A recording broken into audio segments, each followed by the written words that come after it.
രാവിലെ പെയ്ത മഴയിൽ കാസർഗോഡ് ചെർക്കള ടൗണിൽ വെള്ളക്കെട്ട്.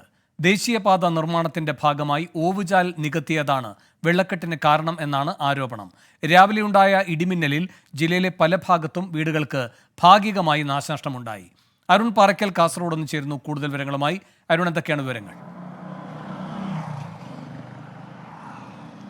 വേണു, ഇന്ന് രാവിലെ 5 മണിയോടുകൂടിയാണ് നല്ല ഇടിമിന്നലിൽ കാസർഗോഡ് ജില്ലയിൽ വലിയ തോതിലുള്ളൊരു മഴ ലഭിച്ചത്. മഴയിൽ പല ഭാഗങ്ങളും ദേശീയപാത നവീകരണം നടക്കുകയാണ്. അതിൻ്റെ ഭാഗമായി പല ഭാഗങ്ങളിലും ഓവുചാൽ ഉൾപ്പെടെയുള്ളവ മൂടപ്പെട്ടിട്ടുണ്ട്. ഇതാണ് ഈ വെള്ളക്കെട്ടിന് കാരണമായത്. ചെർക്കളയിലാണ് ഏറ്റവും കൂടുതൽ വെള്ളക്കെട്ട് രൂക്ഷമാവുന്നൊരു സാഹചര്യം ഉണ്ടായത്. ഒരു ഒമിനി വേനയ്ക്ക് ഭാഗികമായി വെള്ളത്തിൽ ആഴുന്ന ഒരു സാഹചര്യം ചെർക്കളയിലുണ്ടായി. വലിയ തോതിലുള്ള മണ്ണിടിച്ചിലും, അതായത് ഈ ദേശീയപാത നവീകരണത്തിന്റെ ഭാഗമായി മണ്ണ് കൂട്ടിയിട്ടുണ്ട്. ഇതൊക്കെ ഒലിച്ചിറങ്ങുന്ന ഒരു സാഹചര്യം ഉണ്ടായി. ജനങ്ങൾ വളരെയേറെ ബുദ്ധിമുട്ടിലാണ് എന്ന് വേണം പറയാൻ. ഇപ്പോൾ മഴയൊക്കെ മാറി നല്ല വെയിലാണ് കാസർഗോഡ് ജില്ലയിലുള്ളത്. പക്ഷേ രാവിലെ ഒരു 3 മണിക്കൂറോളം നീണ്ടുനിന്ന മഴ പല ഭാഗങ്ങളിലും വെള്ളക്കെട്ടിന് ഇടയാക്കിയിരിക്കുന്നു എന്നാണ്.